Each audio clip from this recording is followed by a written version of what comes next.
Come back here and sit your chairs.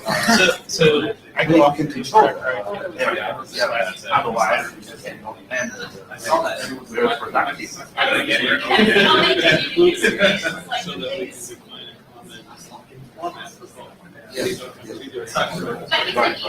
You mean the reference model and manifest? Okay.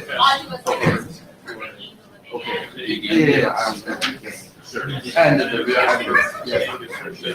Should be the same. Yes, I agree. Yes. But it's not a very quick thing. So then both. So I feel like both the most important part.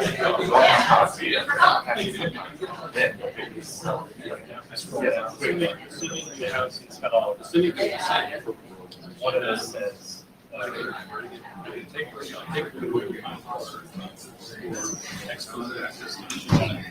they use it for attestation. The verifier has to do it by. That's just a matter of saying. Is there another kind of phone? That's a great default. So I can use the.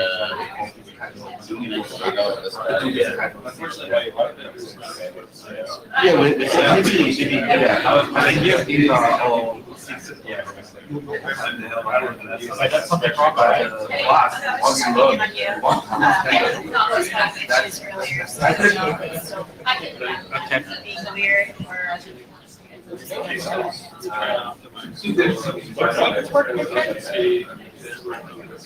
I think if you do this, it'll work better. This is why your people are all invaluable. To save us each from ourselves.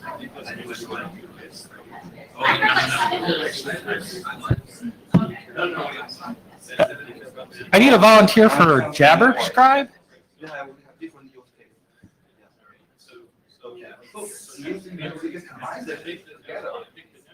No, and I'm losing my chair.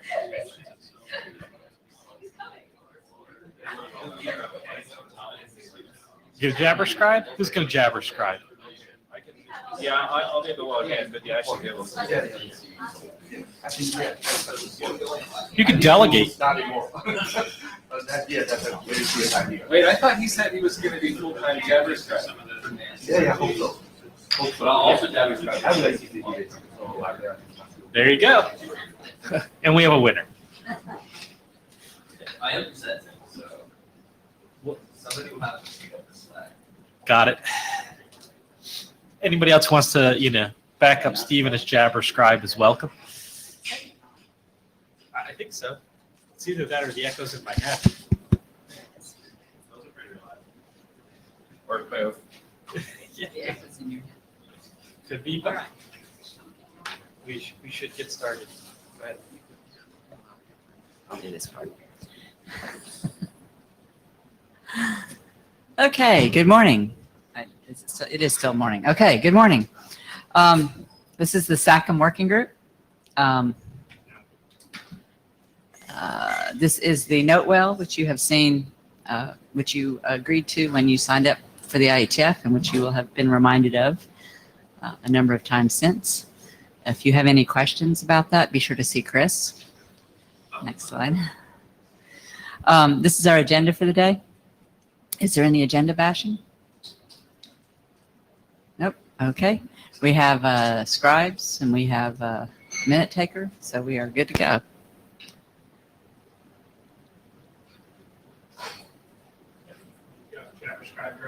Yeah. Stephen, you are on deck.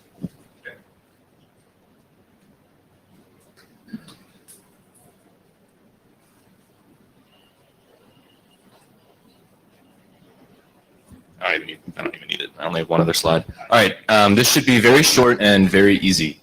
So I recently just pushed a new version of the Rolly software descriptor draft. I think technically I actually pushed two versions, like in quick succession. The first one was just updating the draft because it had expired, and the second one was a very small number of editorial fixes. There's no major content updates, and then there were one or two like to-do placeholder texts that I filled in as well. Next slide, please. At this point, I pretty strongly believe that the document is ready for a working group last call, and to use that to drive the final stages of review for the document.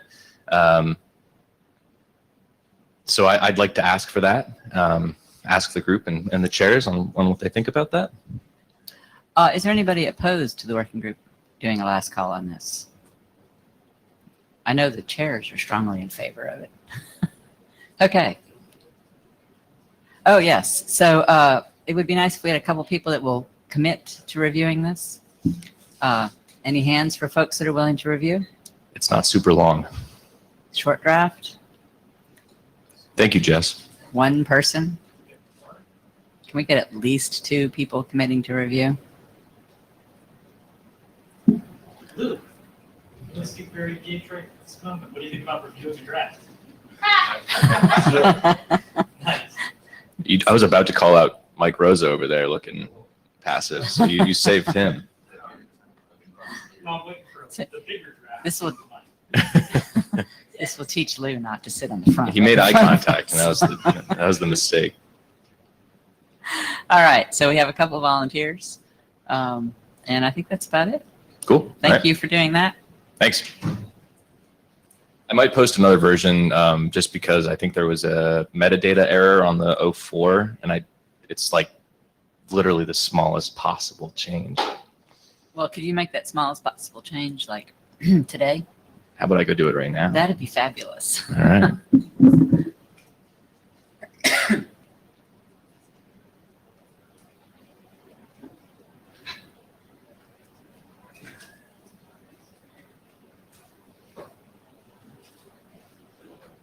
There it is. It does. Where do I click? Anyway. Okay. Not really on with that. That's okay. All right. I'm going to start with talking about the hackathon efforts, and then I'll go into some more architecture-related things as well.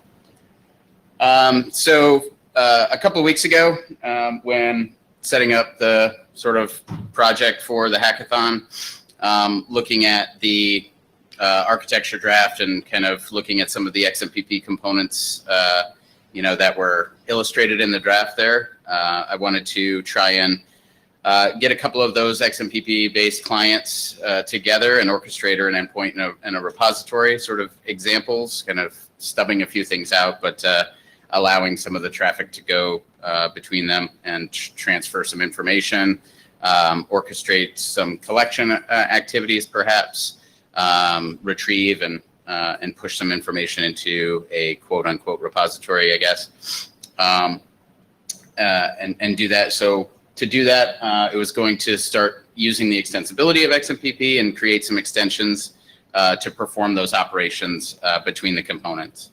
So again, kind of want to query a repository to grab some content, or at least pointers to content, things like that, and then instruct the endpoint to perform an assessment. All I had was an assessor and not just a decoupled collector / evaluator. So just kind of had to use the tools that I had on hand. So at the hackathon, a little bit before the hackathon, I had some communications with Hank, and so he brought a colleague, Carl Heinz, to the hackathon, and brought an implementation of a map client and server, basically a pub sub broker that can basically the map client can publish information to the map server, which then and that was all sort of CBOR encoded information, links, metadata in there, and store that into an object-based sort of graph data model. So what we did at the beginning, first we kind of had our introductions and went over what each of our pieces of software did, and talked a little bit about how we could integrate the two components and see how they could work together. So we decided on a couple of workflows that we wanted to try. The first was basically in the stuff that I brought in the XMPP clients that were there to implement that as one of the map clients as well, so we could publish information to the map server and store it in the graph, which we were able to do. And then the more complicated example, which we did on the second day, was actually to kind of do the reverse of that. We took the map client and made that into its own little XMPP client, and then we sort of orchestrated a full-on publish subscribe workflow where an orchestrator would publish guidance to collect. A collector would do we sort of stubbed out a little bit of collection activities. It would publish those results back where the map clients was subscribed then to that topic, grabbed that information and pushed it into that graph data model. So we were able to see that and retrieve all that information and get a dump of all of that. And again, it was all nicely CBOR encoded, so it was pretty tiny bits of information that worked really fast. Yeah, so I guess I just sort of covered these two slides in the last one there. So again, sort of started with making my XMPP client able to talk to the map client, and then made it more difficult to add the XMPP adapter to the map client so the publish subscribe workflow would work. So what we learned first off in a lot of the introductions that the map server and that graph data model was really actually great for the repository information. So we could really store any of that collection information, any of that data, along with metadata, along with links between all of that stuff, and it looked really promising to move forward. And also, it kind of helped to inform that the current architecture document really, a lot of the diagrams and things like that are focused more on the transport aspects. So a lot of those examples with XMPP than it does on the actual integrations and interoperability between components. So we kind of had that as a nice takeaway from the hackathon.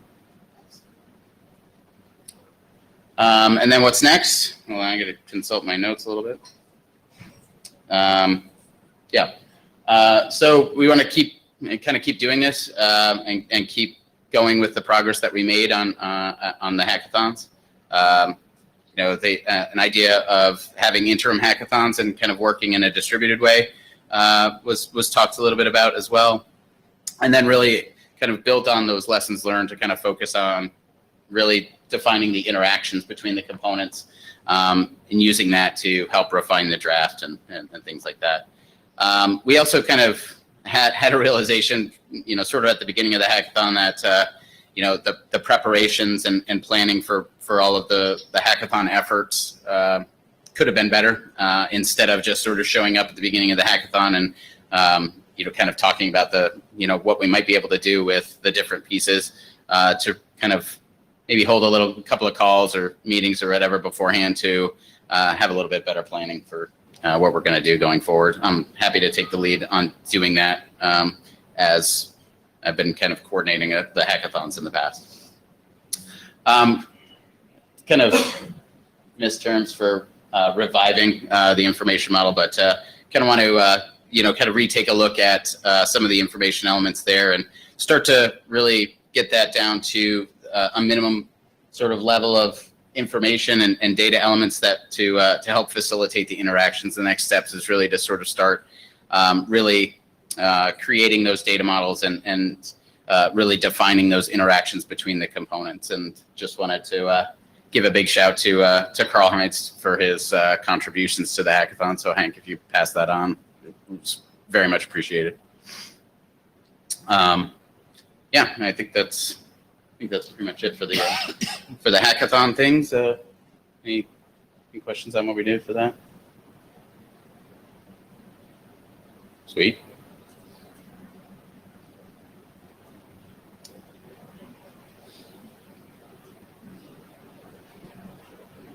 Good. All right. big letters. Is that gonna work? Oh, it's just sort of scrolling. Just get down to the bottom. That's better. All right. Still just scrolling. We'll scroll a little bit.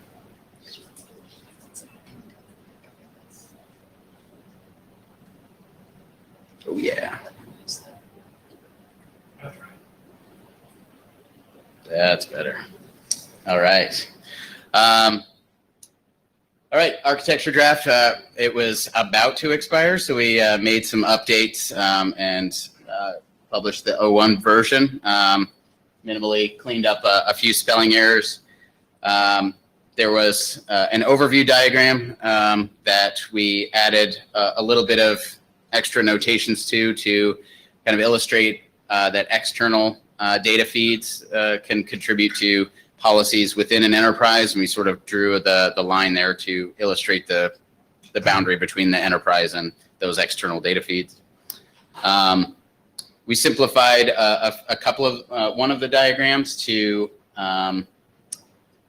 just kind of take a little bit of the bulk out of the diagram. So it was kind of mentioning all of the sort of XMPP connectors and different flavors of collection capabilities. We just sort of narrowed that down and called it one collector component with an with the XMPP adapter in it.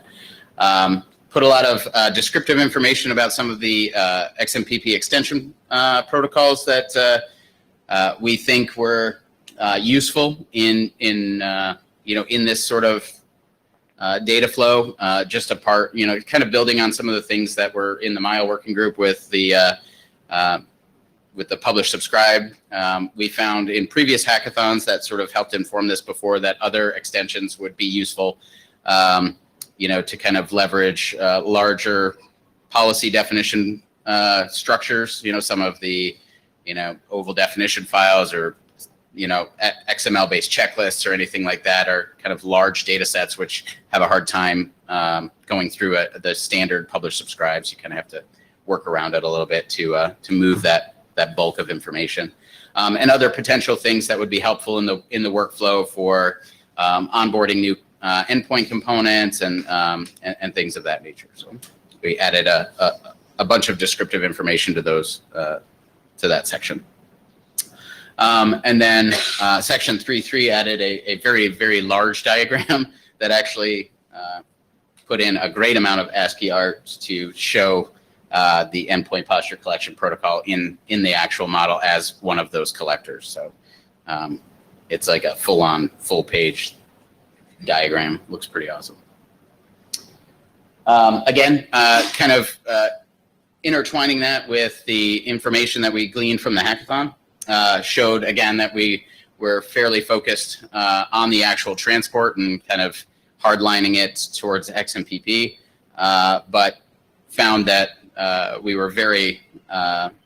it was very beneficial to have the sort of map client and that graph data model to use as a repository, and just to allow for interoperability between the different components and different ways to implement those components. So it helped us, with the idea that, again, we kind of really need to focus on the interactions instead of really how it's being built. So I think this is that the last one? Yeah. So this is the last one, last slide about proposed direction. Again, we've got a very XMPP-centric view of the in the draft. So we're looking for, I guess, input direction on if we should sort of leave those components as they are in the draft, or if we should maybe move those anything specific to XMPP or specific to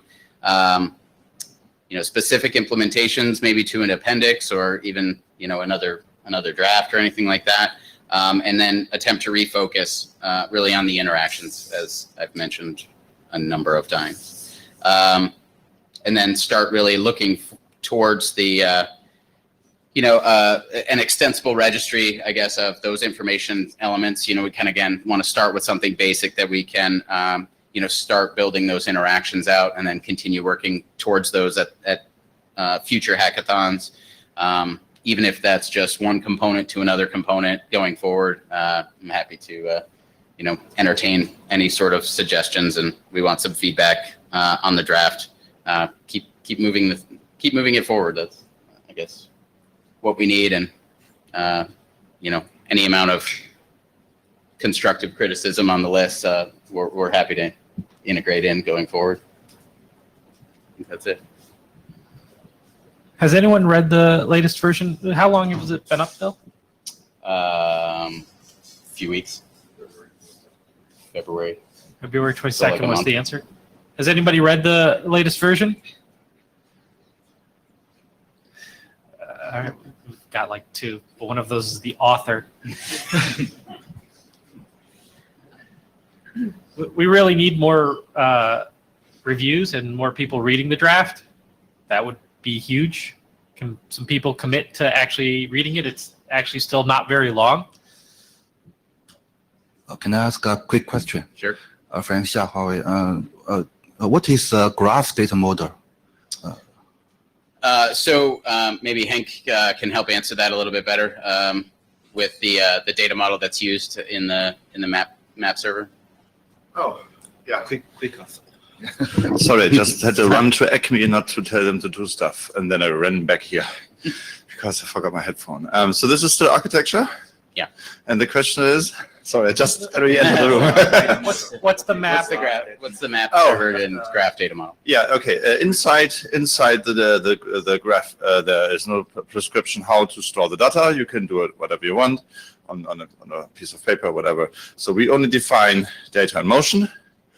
And the data model for data in motion basically is a nested message protocol that does not require anything but a secure channel such as TLS. And there will be messages, and the messages are either client created or server created. So this is the first distinction. There's always an application association, and the data model inside is basically always a container containing two identifiers, so the two nodes, and one link, one metadata item. So, and all of these three items can have a multitude of attributes associated to them when being published to the graph. They also have 2 times of lifetime. One of them is infinite. So even if the application association dies, the data will still remain in the graph, or you just give an expiration date with it, so it will be removed automatically from the graph. If you do infinite lifetimes all the time, you need something like a garbage collector at some point, otherwise it will explode. Yeah. Yeah, I guess it's a good way to define like really the nodes and the relationships between them using metadata. So then it's a interesting way to then query based on those relationships. Yeah, thank you. I think it answered my question, and I assume that there are some benefit use this data model for what kind of information you need to collect, right? So you use this kind of information that it can bring you a lot of benefit to show the relation something. So I need to review the document. Yeah. Thank you. And I think any the contribution comments about certain information that's helpful to create some of those relationships we'll take. Yeah. So this is Hank again. The data model is very context agnostic. So our first example was minions and bananas, and that they like them. So our meta first data was like. So you can really create whatever you want to store in there. And I think that's very important to highlight. Also, it is the place to get a bigger picture overview for everything that's happening or supposed to happen, and the state the processes are in. So it's originally it was used for authentication state. So which devices are authenticated, which devices to go into the network, why. And this is a very specific purpose, and we just crushed that and did put all the nice pieces, put it into CBOR and CDDL, and it works quite well, as we can see. It does. Yeah.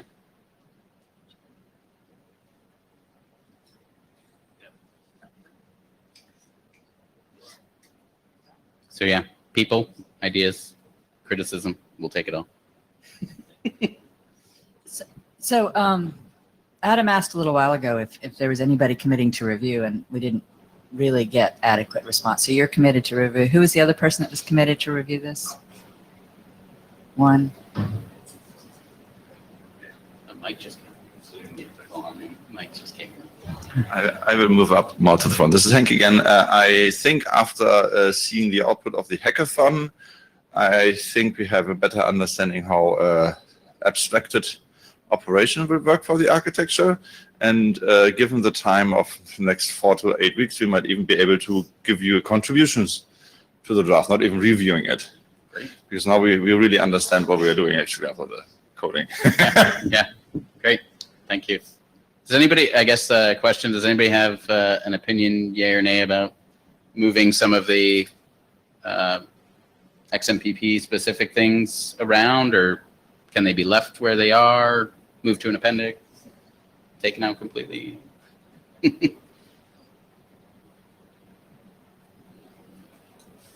Guess we can move that on the list as well. His question, take the list. About what to do with the XMPP specific components, if they should be put in the appendix, left where they are, taken out. Ask that on the list.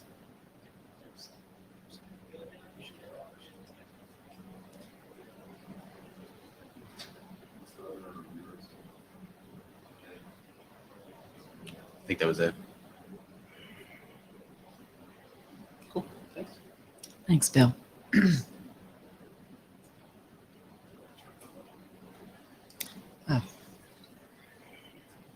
Hank, do you want to do terminology? I don't know if there's updates, but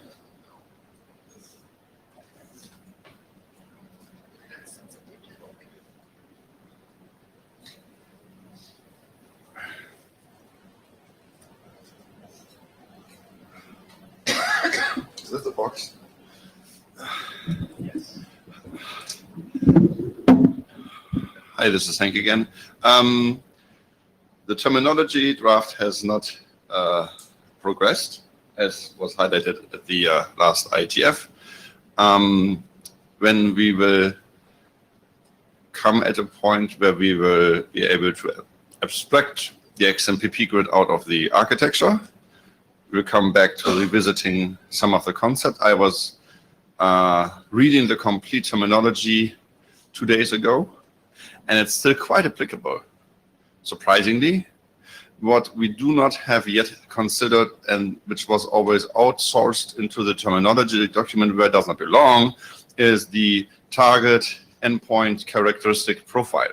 So what is that? That's a very long term, first of all. It's complicated, and it doesn't and the whole description is in the terminology. So what does it do?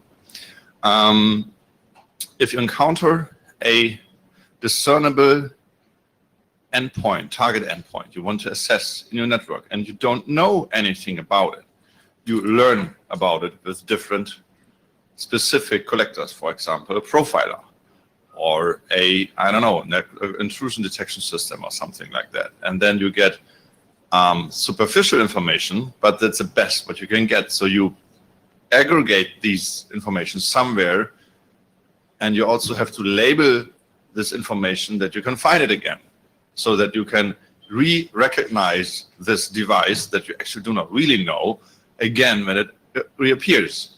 So this is, of course, a best effort scenario.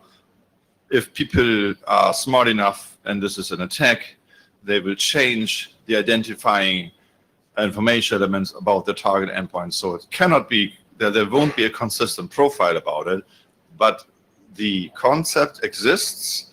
It somehow is now, I don't know, offloaded to the terminology.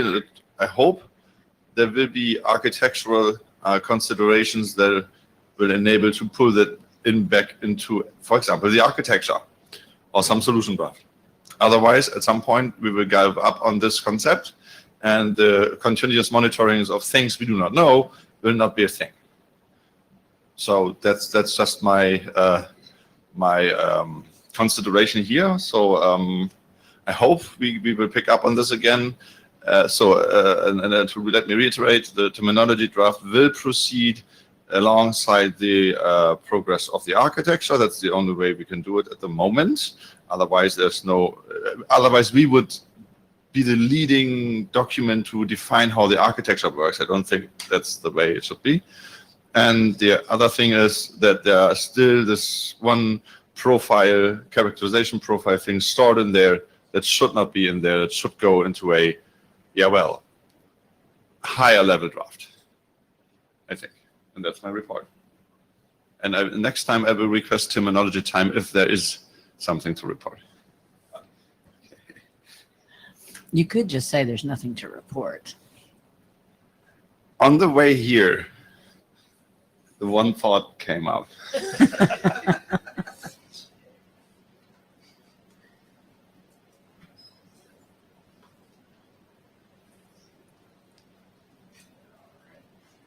Oh, wait. Oh, no, you're good. Never mind.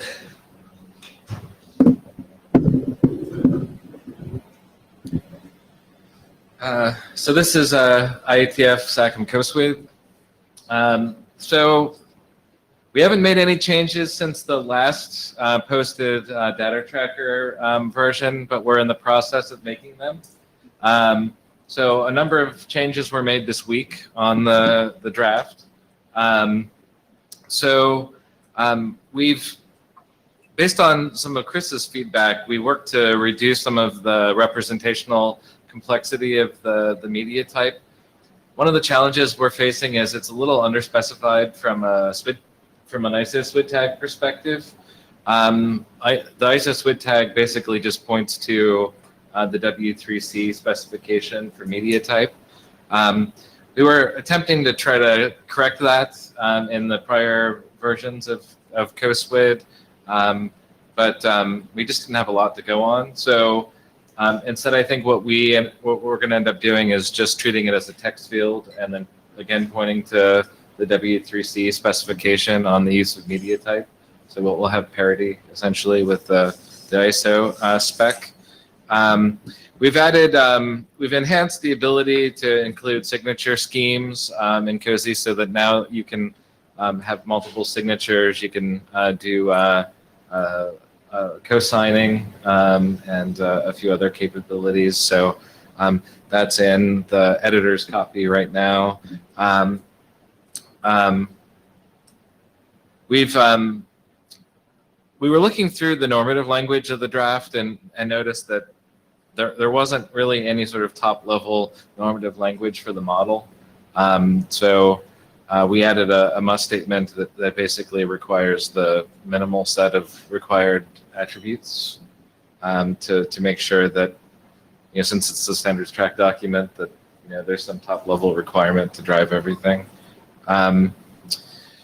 Within the CDDL, we reordered the attribute names and sort of refactored how the integer labels are being declared. We believe that the new version is much more readable than the previous version, and so we're currently in the process of actually merging that into the inline CDDL that's in the document. So we have to finish populating those CDDL changes into the internet draft. And there's a few other small bits of work that remain. One thing that we talked about, I think last time that still remains is the creation of an IANA attribute registry to support CoSWID extension. So we want to take the current attributes that we have, the 50 or so, put them in a registry, and then have a registration process to allow updates to the model to be added over time. This will just make enhancements to the CoSWID model easier to do in a much more controlled way. It'll allow for some expert review of those changes as well. There's a few references that Chris had pointed out that could probably use a minor bit of editorial changes to sort of frame the references a little bit more. They're just kind of disembodied at the moment right now. So we need to do that. And then I think there were a few nits that you also had identified that we're gonna address. So the plan is to post an 09 version by the end of the week. And if we do so, we'd like to recommend that that the document is ready for working group last call, at least as far as we feel. So would it be possible to move it forward? So you're going to post by the end of this week? Yeah. Um, Yeah, the remaining work is really not that much work, like a couple hours work. So we feel like what we have is pretty much ready to. We'll Okay. be pretty much ready to go by the end of the week. all right. How many people have read this document so far? 3, 4.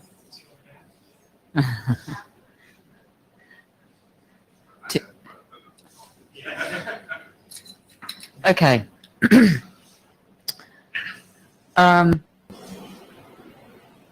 Is there anybody objecting to going to working group last call? So I will remind folks that when we get to working group last call, we need to show that we need people to actually state publicly that they've read and reviewed this document to show some consensus for it. And we can't show consensus if it's like the 2 authors and 1 other person. That's not a very big consensus. So thank you, Dave. Yeah, you're welcome. Thanks. Dave, before you leave, I have a quick question, maybe Hank, which is, so, I mean, if you put a Yang model in a document, right, there's, automated review and it comes through in the data tracker. Is there anything even a little bit close to that, like a CDDL in a document? Is there any validation that it's... They're like a CDDL doctor's kind of review. Yeah, it's thing. standing in front of you. Okay, so it's all manual. No, there's a tool chain to No, create and fuzz and validate everything you create with it. I meant that it's not in kind of the data tracking, infrastructure that it'll automatically pull out CDDL the way it will automatically pull out Yang. No, CDDL is just an RFC editor cluster. I think before you can have a toolchain that pulls something out and says, hey, this is a normative standard, you should do it right, it has to be at least a proposed standard. And it is not one yet. It will be in a few days. Still in last call, right? Or It- not no, last it is- call, it it's is- an it's- IESG. No, it's an RFC editor. It's in cluster Okay. review. Yeah, the IESG write-up, though, does require that the shepherd make sure that any schemas validate and those kinds of things. So I would guess it would be covered under that aspect. Okay. And if you need help with the tooling to do that, we could certainly help you. It wasn't, I mean, I don't know if I was going to do it. I would like it to be done. I would like to have some assurance that if we're publishing I've read the schema, but that doesn't necessarily mean that I'm the world's best, compiler of CDDL schema. Yeah. Okay, I have at least I leave 2 other individuals that continuously read this, and that is Carsten Bormann and Klaus Hartke. So I think we have at least 2 people that have an idea that this is a consistent CDDL. Also, the tool tells you so. So, but there is no such thing as a CDDL doctor yet. And I think it would be overkill. The fact alone that you need Yang doctors means something. So I hope we do not need CDDL doctors because that would mean something else. I don't want to go off on the tangent too much, but for what it's worth, we've been putting XML schema in RFCs for ages, and there's still no automated XML schema system and data tracker. So I don't think it's ever going to be anything like that for CDDL either, probably.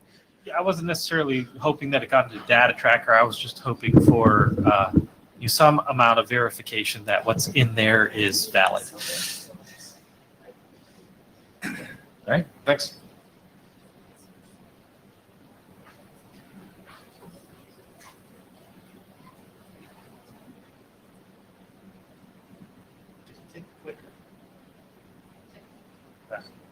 It's hiding.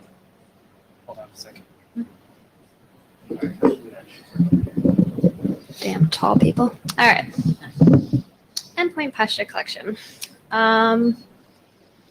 So I'll tell you about some changes we've had since the 04 draft and go through a couple of next steps. The changes from the 04 draft are based on comments received on list and on the virtual interim. So what did we do? We clarified the scope of the ECP. The original scope was sort of broad, discussing not only how you collect endpoint posture data, but also how you continually assess that that posture information, how you'd share it with other tools, things on the network. There aren't standards for a lot of those things though, so it's making the draft seem kind of incomplete. So reduce the scope to focus really just on how you get the posture information from the endpoint, how to communicate that information to a centralized server. We still maintain the other components that we had originally discussed in the 04 draft, but it's now all very clearly identified as future work. Here are things you could do with this collected information, but we don't really define what you ought to do. We received feedback that the draft was long. We agreed. We tried to improve the readability of it. Mostly because as we're transitioning this to a best practices document, the readers really care about the technical details, not all of Jessica's great ideas about what you ought to do with the data. So we tried to change the draft to make it read more like a BCP. To do that, we consolidated a lot of the introduction information, removed a lot of the rationale text to an appendix.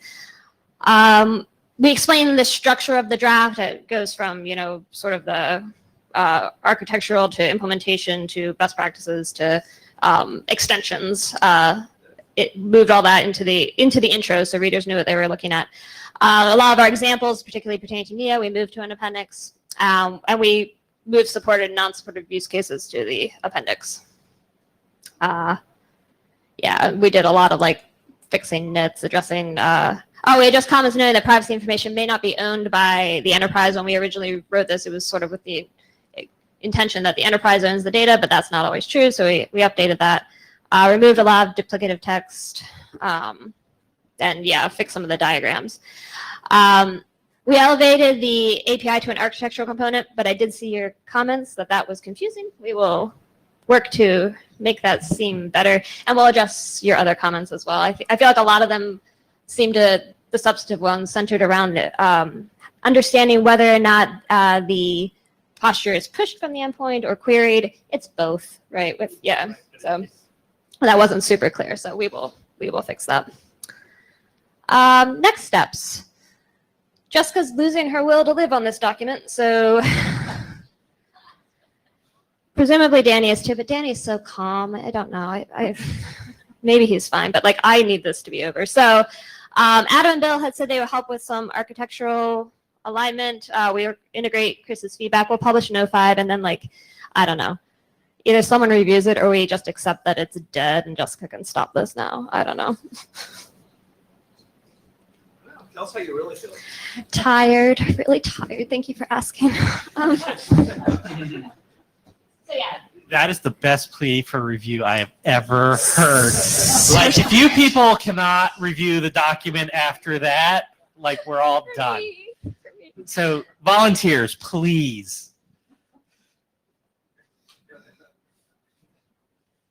Thank you. But see, it's all right, people who have agreed to review it, so okay, that's fine. So it was you, it was Steven, it was Dave. Steven, Dave. It's people who cared about Jess. Thank you. Thank you. When do you need to finish? Yesterday.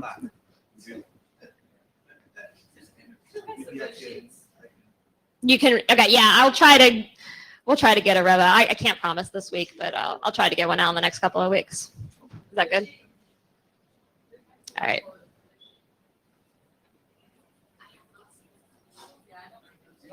We have one in reserve. I signed it. Yeah. I went back that way. There was one at the very beginning. Yeah. Okay.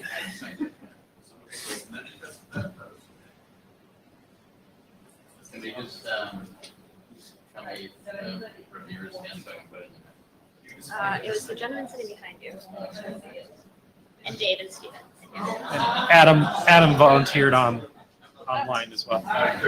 Thank you, Adam. Yeah, I just, That was me.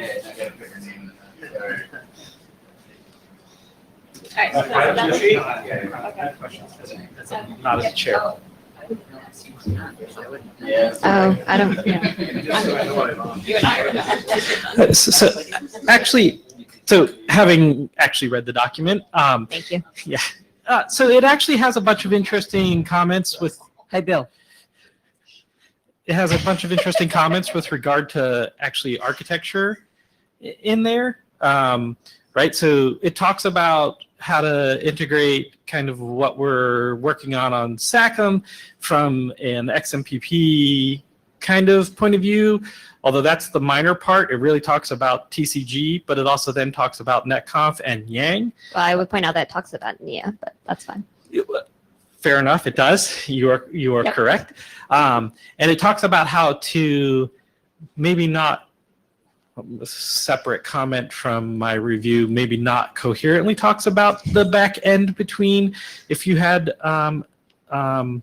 netconf running push versus the TC or the NIA components running, right? It doesn't, it says they should just go into the same data store, but doesn't really, no profound thought past that necessarily. So yeah, that's why we sort of moved the repo to feature it, because there isn't really a standout on how to necessarily do that. So Absolutely it fair. ought to do that, but Absolutely Yeah. fair comment. But so to the point of kind of review and other folks reading the document, it actually states some very interesting things about what Sacm would look like and future parts of Sacm, which you may or may not agree with, but you should absolutely read in order to kind of get their vision of how these things go together. And so some amount of me being at the mic as a contributor here, so Chris Inacio, is has anybody looked that far into the document and have any other thoughts? Because I find that part particularly interesting. thanks. Yeah, we accept negative comments too if it's not someone else's vision. Yeah. See that.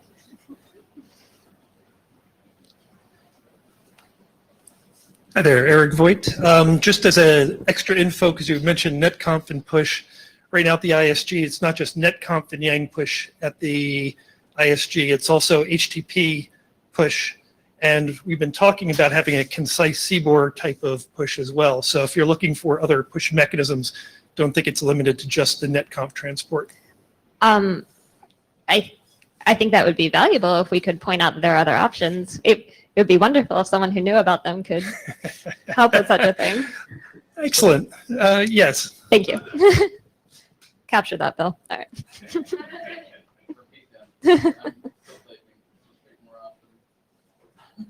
Just Eric volunteered. That's Uh-huh. Right, Eric? Yeah. Yes, I guess I did. This is Stephen Bangard at the mic. I have like the most filler neutral comment about the name of the document as ECP, but the title of it is EPCP. Yeah. Yeah. It's a great acronym. Only made by the government. Right? Only. Yeah. So can I change the name, like the URL of the document at this point? Does anyone care? Like, I mean, it's obviously not a big deal, but I mean, I can Mhm. tell you that from just trying to pull up the slides and the document and everything, I was sitting there for a couple minutes like, is this the same document? Is this the same thing? Right. What is this ECP when the title is EPCP? Stuff like that. So Okay. I think the answer is behind you. Yeah, The man with the answers is Yeah. behind you. Ben Kaduk, yeah, you can still change it. Okay. You would have to resubmit it with a new name as a working group zero, or is it a working group? As a 00 of whatever appropriate form, and you can mark it as replacing the previous one, so that Oh, there's okay. a link in between them. That'll be like obvious somehow when I do that. Okay. Dave Baltimore, I just wanted to point out the obvious. If it gets published as an RFC, then the URL doesn't matter anymore. True. I mean, but if we're resubmitting it, then we could not upset Stephen. Yeah. Right. Yeah. All right. Is that good? thank you. Did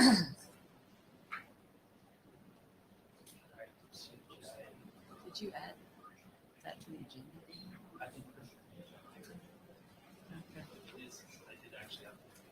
Yeah, I saw it.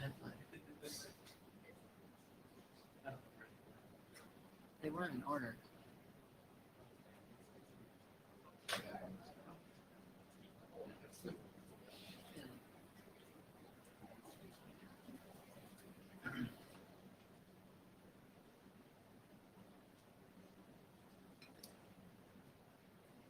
I guess we actually should have agenda bashed this, but we didn't. Yeah. So I'm bashing late, I guess. Yeah. We talked about it. So this is something I put together as a contributor. So it talks a little bit about the information model. And Karen promised not to bludgeon me for doing this. But that was only actually because she said she was too tired. I know. That's why you're a little bit further that way. All right. So just some thoughts on the kind of the previous work we did on information model, right? So it was very ambitious. There's 417 elements in the -10, which is the last revision of that document. It felt like, kind of further refining that was a bit of an effort, probably because there was actually 417 data elements or information elements in there.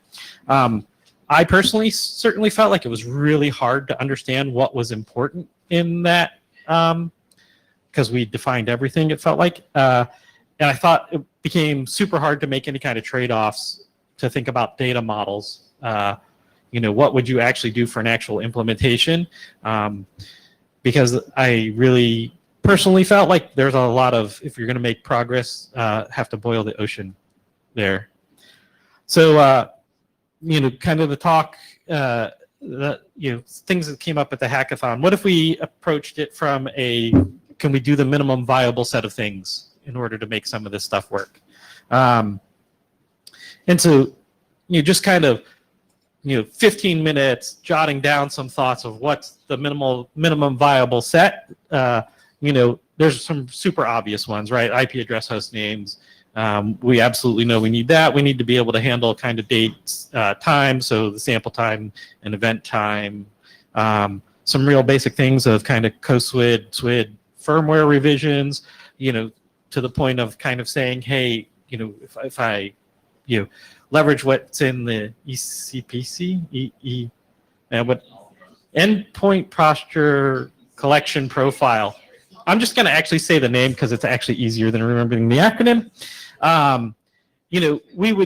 We would need to know what those kind of core, what are those main points of what are in the kind of Yang profiles that we really find as being the most important.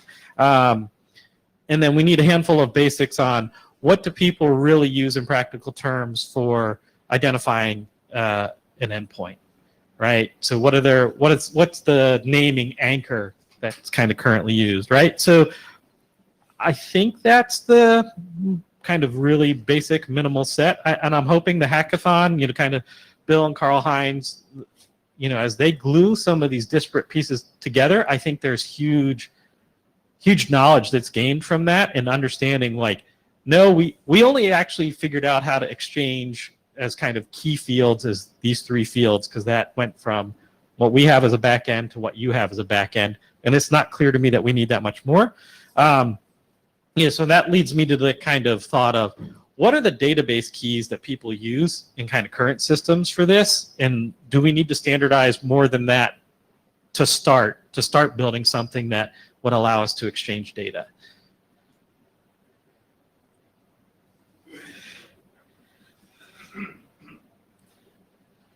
Hi, this is Hank.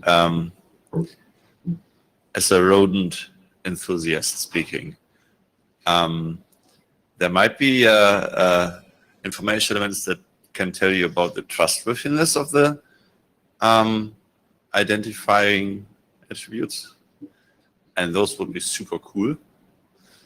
And maybe that is something that is not the viable minimum, but again, viable to pursue. Okay. So just as a note. All right. So thank you for being my plant in the audience for the next slide. Stephen? Hi, this is Stephen. I'm channeling Adam Montville over Jabber. So is another way to say this is to look at the workflows we're interested in tackling and extracting the minimum set of things we want to see from those. If so, I completely agree. We are making good progress on exchange mechanisms. Now we just need to do what you said. Yeah, so I would say I'm 90% in agreement with Adam's resummarization, only in that I don't know that I want to capture every detail of information we want to exchange. And if we have to exchange information that is maybe more complete in one of those information exchanges between systems, that I just need enough to be able to know what to ask for from one side to get to the other, and an ability to express how I'm sending the rest of the data so that both sides can agree that they can decode the larger part. Okay, and Adam just follows up with, to me, trustworthiness can come after we have the minimum viable things. So that goes to this slide. So, you know, being a lazy engineer, which I'm totally in that bucket. Go ahead, Hank. Yeah, I have to respond to Adam, who cannot see me, so I'm waving at you right now. If you start with the minimal viable and then add trustworthiness, realize you have to refactor the whole thing. So this was the experience from 2 times reiterating this in different domains. So maybe just keeping that at the back of your head while assessing the minimal viable will save a lot of time. Okay. Nancy Cam-Winget, but also speaking as one of the chairs of the so-called rodent group. I agree that, okay, so if we start speaking about the trustworthiness and the attestations, then we're now building some cross-group domain, because the level of trust in the attestations is what the RATS group is doing. Now, speaking as an individual, I agree that we can take on that part after we define this. So my approach to being I'm with you. My approach to being a lazy engineer is do that minimum viable part and then make extensions work. And so, but this has implications to how you do data models and what kind of data types you would exchange, right? Because I think what this implies, or this approach implies that there's an ability to exchange meta information about types, right? So it means I really want to be able to express another data type as part of however the data exchanges work, and give you the meta information about what we're going to exchange.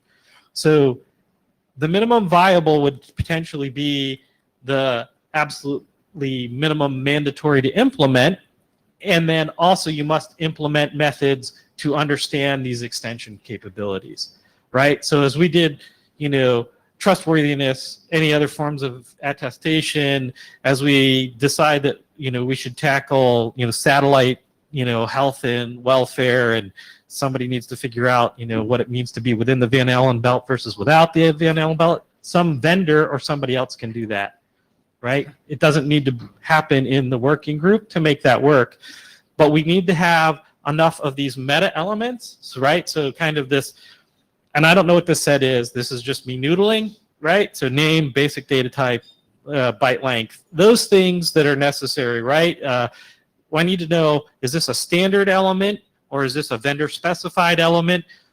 We eventually move this into IANA registry. So as a bunch of vendors say, yeah, hey, I exchanged that same piece of information, we can eventually agree on what that is and promote it. But so, just kind of historical knowledge of, what we've added in the past here. Somewhere in here, yeah, I have structures/composite in there. I'm more nervous about that as a thing. But, I think that there's some set of these things, if we could define them, it would allow us to do that, and we can keep that set that we need to focus on here and now really short. All right. So thoughts. Is this a workable way forward for the folks in the room? Can you see how this would or would not work for you? Could you build a repository that's smart enough to deal with this, such that if I, effectively, how painful would it be potentially to have a repository that might have significant hunks of blobs in it as a possibility, right? So if it's a data type you don't understand, you don't necessarily throw it away, but maybe you just kind of store it in an unexploded, you don't really know what's in there, but it's there. Ideally, it wouldn't be a new data format. I'm not really looking to reinvent a data model from scratch. So if somebody knows something that does this, where I don't have to have a predefined schema and a bunch of other things, I'd love to know what that is. This, I think, gives a well-defined way to make the set of translators from the different data formats and the different encodings that people need that enables the kind of interoperability we've talked about. So thoughts?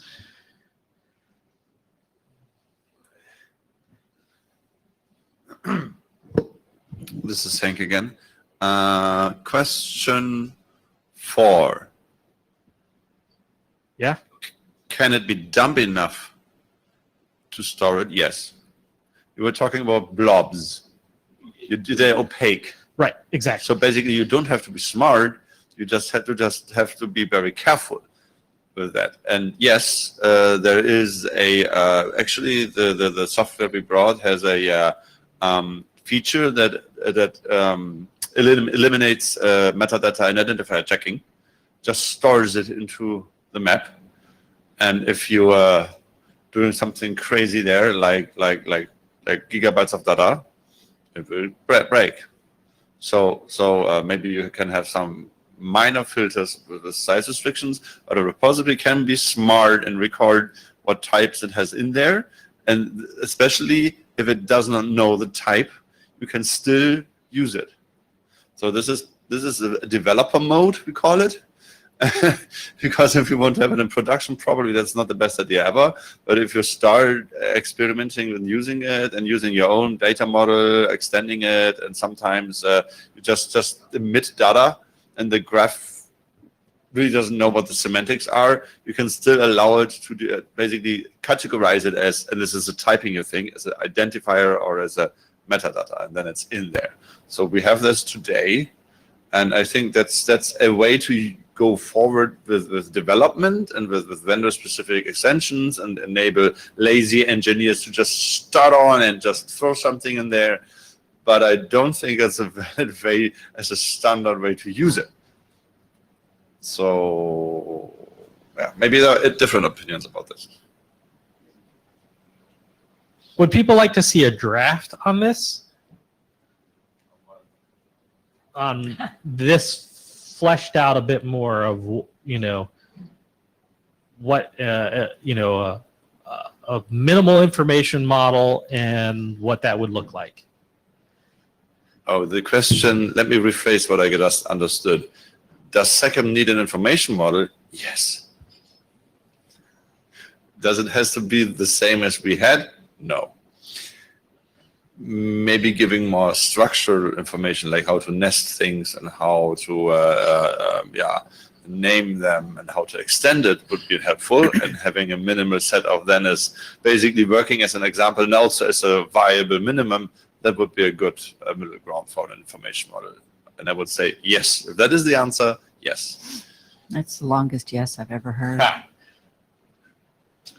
Adam Montville voices his support for a draft on Jabber. How about does anybody not want to see something like this?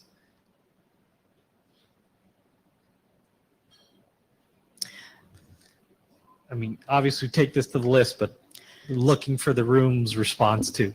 Well, I guess I would ask, I mean, if somebody wrote this draft, I mean, we seem to be struggling to get reviewers. Are there people out there that are actually willing to read this draft? Should it be published? Oh, wow. Just a little bit more enthusiasm. And Adam says... Oh, Adam says yes. okay. Oh, yeah, that was worthwhile. I don't get bludgeoned later. Well, Right. I mean, I think part of this is we're seeing the positive impacts of doing the hackathon, Yes. and I think that that's a good thing. I just, we've spun a lot of cycles on this topic already, and I don't want to write like another 60 pages to like put it on a shelf. That would be awful. I think a year or two I referred to this as the pit of despair, but.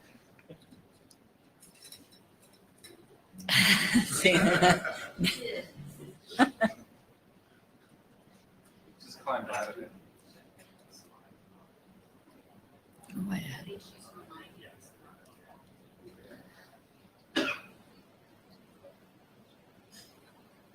Um,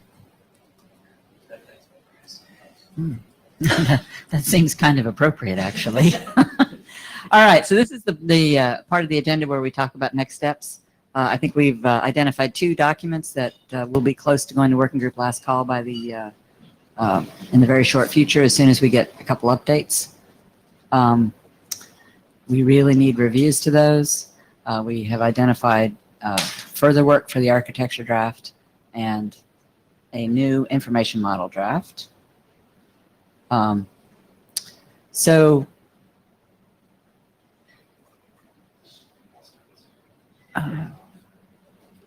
We could do a quick. Oh, we did. So let's just do a quick exercise in assigning some dates to some of this stuff.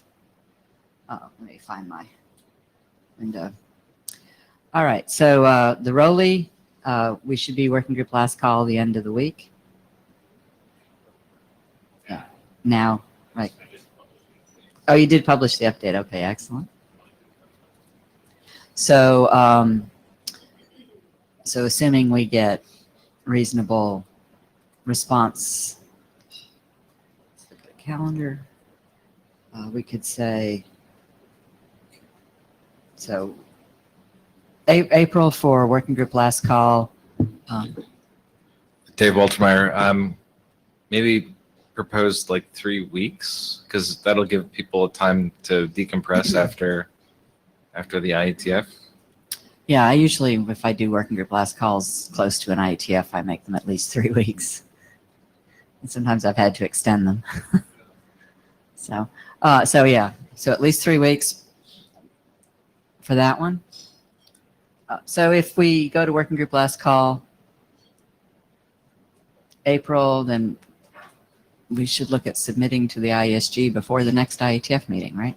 And there should be no reason why we can't do that. Okay.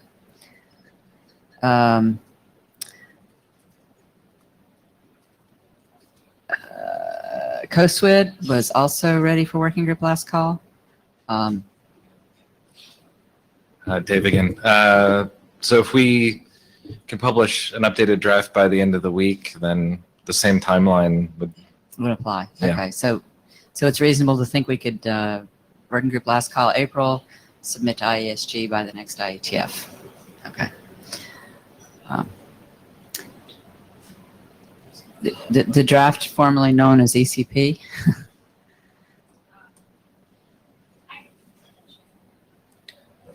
I had a quick comment regarding okay. the previous 2 drafts really quick. The Rowley software descriptor draft references COSWID. So it would actually be really good if they go through together. Okay. Because then we can resolve that linkage as easily as possible. Right. So for the document formerly known as CCP, I can have another draft out maybe in 3 weeks, 4 weeks. I'm trying to build in a buffer, so I don't want to be annoying, but longer is better. Right? Okay. So we have a like 1st of May for a new draft on that. Okay.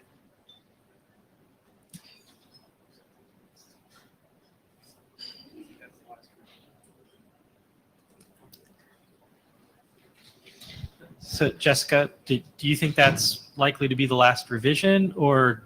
How about the last one I chose? So I would strongly encourage people then to read that draft now. If they have any last comments, to send them to Jessica. She has warned us she's not going to keep revising this document. So, All right, so it's ACP, architecture.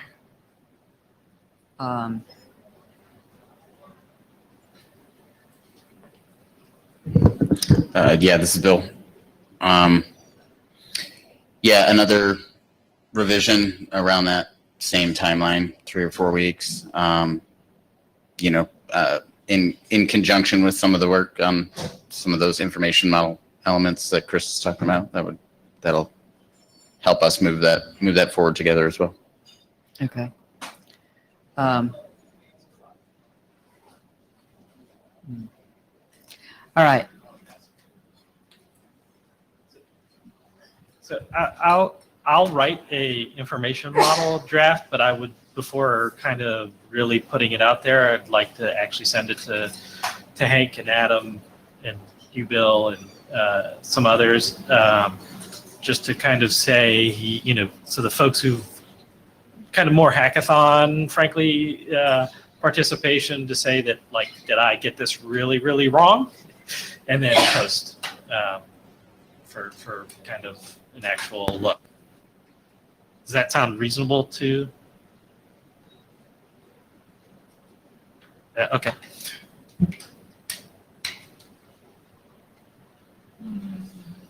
So that's everything. Because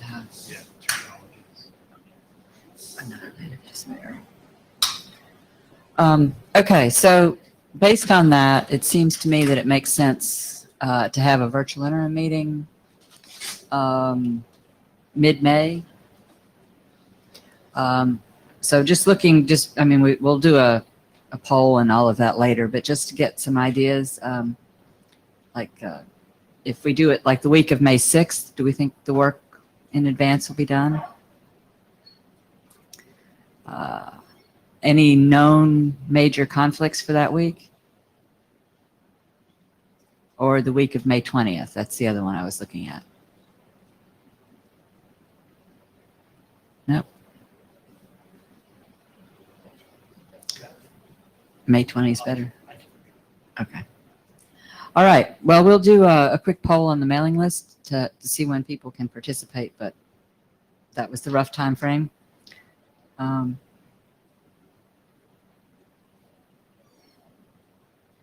And nothing from the jabber room. All right. With that, is there any other business?